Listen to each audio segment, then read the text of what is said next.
మేము అడుగుతా ఉన్నాం, అయ్యా ముఖ్యమంత్రి గారు మీ ఓటుకు నోటు కేసు కూడా మరి కోర్టులు ఎట్లా చెప్తే అట్లా ఒప్పుకొని మీరు వదిలేస్తారా?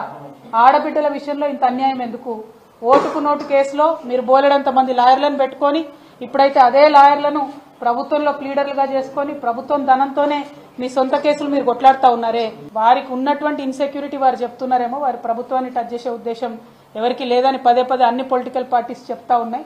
అయినప్పటికీ ఒక ప్రతిపక్ష నాయకుడు మాట్లాడినట్టు దారుణాతి దారుణమైనటువంటి పదజాలంతో గౌరవ కేసీఆర్ గారిని అనేక సార్లు ఏకవచనంతో సంబోధించడం, ప్రతిపక్ష నాయకులందరినీ కూడా అంతు చూస్తామని చెప్పి ఒక కాన్స్టిట్యూషన్ పొజిషన్లో ఉన్నటువంటి వ్యక్తి పదే పదే బెదిరించడం, ఇవన్నీ కూడా అమానవీయమైనటువంటి చర్యలు, అప్రజాస్వామికమైనటువంటి చర్యలు. నిజంగా పోలీసు ఈ రాష్ట్రంలో ఫ్రీడంతో పనిచేస్తే ఇప్పటికే ఈ ముఖ్యమంత్రి మీద 100 కేసులు ఉండాలి. కానీ అమాయకుల మీద కేసులు పెడతా ఉన్నారు, ప్రభుత్వ పెద్దలు బెదిరిస్తా ఉన్నారు. ఇది తెలంగాణలో ఇవాళ ఉన్నటువంటి ప్రజాస్వామ్యం అనేటటువంటి అంశాన్ని ప్రజలు గమనించాలని కోరుతా ఉన్నాను. ముఖ్యమంత్రి గారు అన్నట్టుగా అన్ని ప్రధాన పత్రికలలో కూడా ఇవాళ రావడం జరిగింది. ఇది కరువు కాదు, కాళేశ్వరం ప్రాజెక్టుని బద్నాం చేయాలి, కేసీఆర్ గారిని బద్నాం చేయాలి అనేటటువంటి ఉద్దేశంతో రాష్ట్ర ముఖ్యమంత్రి రేవంత్ రెడ్డి గారు సృష్టించినటువంటి కృత్రిమమైనటువంటి కరువు ఇది అని చెప్పి ఇవాళ మేము ప్రజలందరికీ తెలియజేస్తా ఉన్నాం. మీకు అనుభవ రాహిత్యం ఉంది, మీకు అవగాహన రాహిత్యం ఉంది కాబట్టే కాళేశ్వరం నుంచి మీరు చెరువులు నింపలేకపోయినరు, కాలువలు నింపలేకపోయినరు, నీళ్లు ఇవ్వలేకపోతా ఉన్నారు. ఈ నెపమంతా కూడా మీరు ప్రకృతి వైపరీత్యం అని చెప్తా ఉన్నారు. అది తప్పు.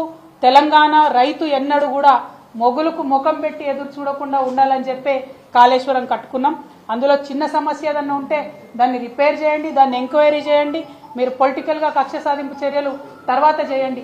కానీ ఇవాళ పొలాలు ఎండబెట్టడం, రైతులకు అన్యాయం చేయడం అన్నది మాత్రం చాలా దారుణం. కాళేశ్వరం నీళ్లను ఎట్లా వినియోగం చేసుకోవాలో మీకు తెలియనటువంటి అనుభవ రాహిత్యంతో తెలంగాణ ప్రజలు, రైతులు తీవ్రంగా నష్టపోతున్న విషయాన్ని ప్రజల దృష్టికి మరొకసారి తీసుకొస్తా ఉన్నాం.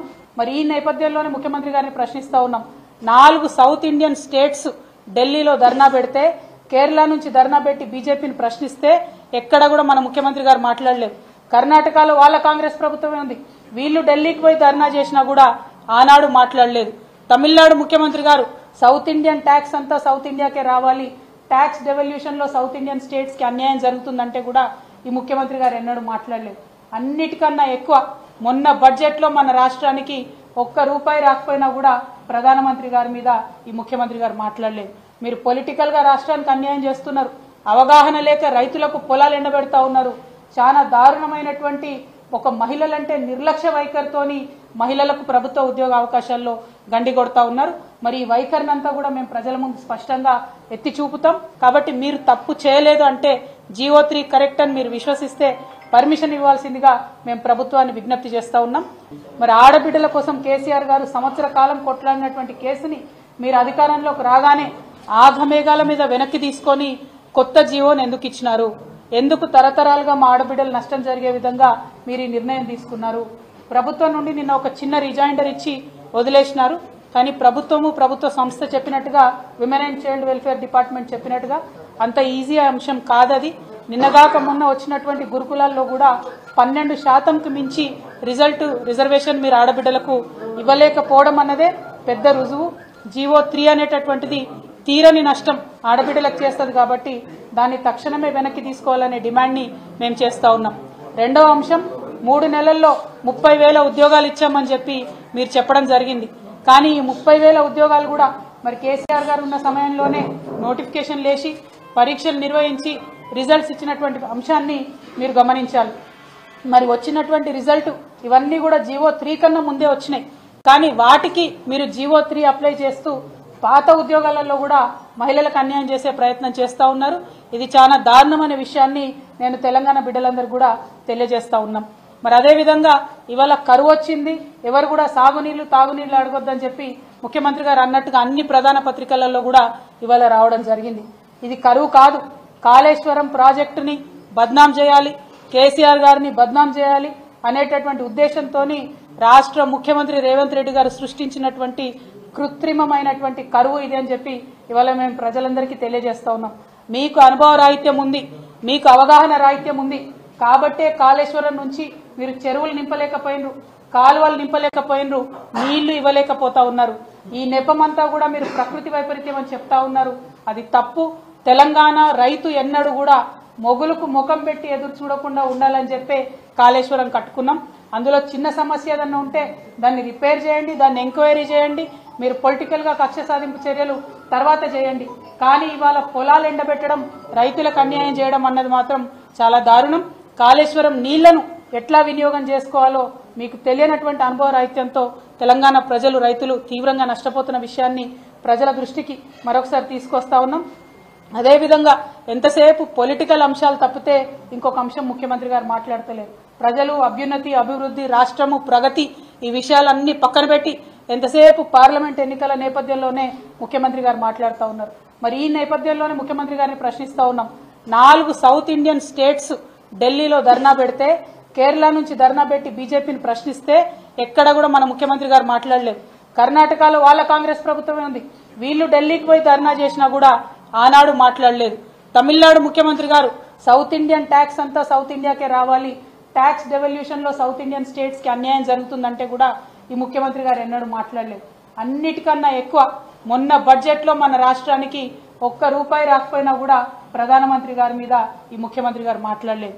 మీరు పొలిటికల్ గా రాష్ట్రానికి అన్యాయం చేస్తున్నారు, అవగాహన లేక రైతులకు పొలాలు ఎండబెడతా ఉన్నారు. చాలా దారుణమైనటువంటి ఒక మహిళలంటే నిర్లక్ష్య వైఖరితోని మహిళలకు ప్రభుత్వ ఉద్యోగ అవకాశాల్లో గండి కొడతా ఉన్నారు. మరి ఈ వైఖరిని అంతా కూడా మేము ప్రజల ముందు స్పష్టంగా ఎత్తి చూపుతాం.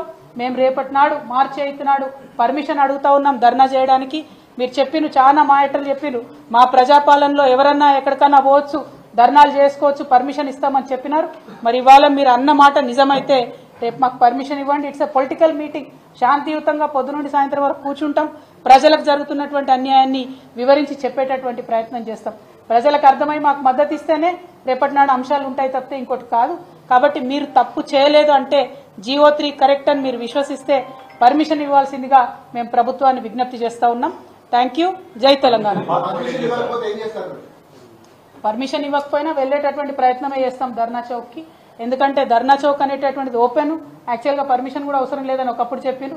కానీ ఇవాళ పర్మిషన్ ఇవ్వకపోతే నిన్న భవ్య, వైష్ణవి పాప వాళ్ళు చనిపోయినటువంటి వాళ్ళ తల్లిదండ్రులను కూడా కసాయి ప్రభుత్వం గొర్రెలు ఈడ్చేసినటువంటి వైఖరిని మనం చూసినాం. మరి మేమేదో పొలిటికల్ గా స్టంట్ చేసి డ్రామా చేసి ఇందిరా పార్క్ దగ్గరకు పోయి అరెస్ట్ అవ్వాలనుకుంటలేము. మీరు ధైర్యం ఉంటే పర్మిషన్ ఇవ్వండి, అక్కడ కూర్చుంటాం, మార్నింగ్ 11 to ఈవినింగ్ 4 కూర్చుంటాం, విస్తారంగా ప్రజలకు వివరించి చెప్పేటటువంటి ప్రయత్నం చేస్తాం. పొలిటికల్ ఎరీనాలో ఫ్రీడమ్ ఆఫ్ స్పీచ్ ఉంటుందని చెప్పి మీరు వచ్చినారు కాబట్టి మీరు అడిగిందే మేము మిమ్మల్ని అడుగుతా ఉన్నాం. రేపు భారత్ జాగృతికి ధర్నాకి పర్మిషన్ ఇవ్వవలసిందిగా మరొకసారి ప్రభుత్వాన్ని డిమాండ్ చేస్తాం.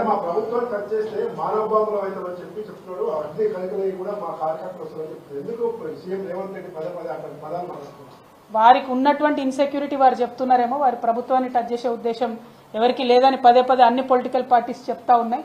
అయినప్పటికీ ఒక ప్రతిపక్ష నాయకుడు మాట్లాడినట్టు దారుణాతి దారుణమైనటువంటి పదజాలంతో గౌరవ కేసీఆర్ గారిని అనేక సార్లు ఏకవచనంతో సంబోధించడం, ప్రతిపక్ష నాయకులందరినీ కూడా అంతు చూస్తామని చెప్పి ఒక కాన్స్టిట్యూషన్ పొజిషన్లో ఉన్నటువంటి వ్యక్తి పదే బెదిరించడం, ఇవన్నీ కూడా అమానవీయమైనటువంటి చర్యలు, అప్రజాస్వామికమైనటువంటి చర్యలు.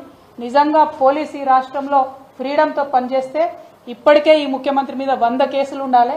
కానీ అమాయకుల మీద కేసులు పెడతా ఉన్నారు, ప్రభుత్వ పెద్దలు బెదిరిస్తా ఉన్నారు.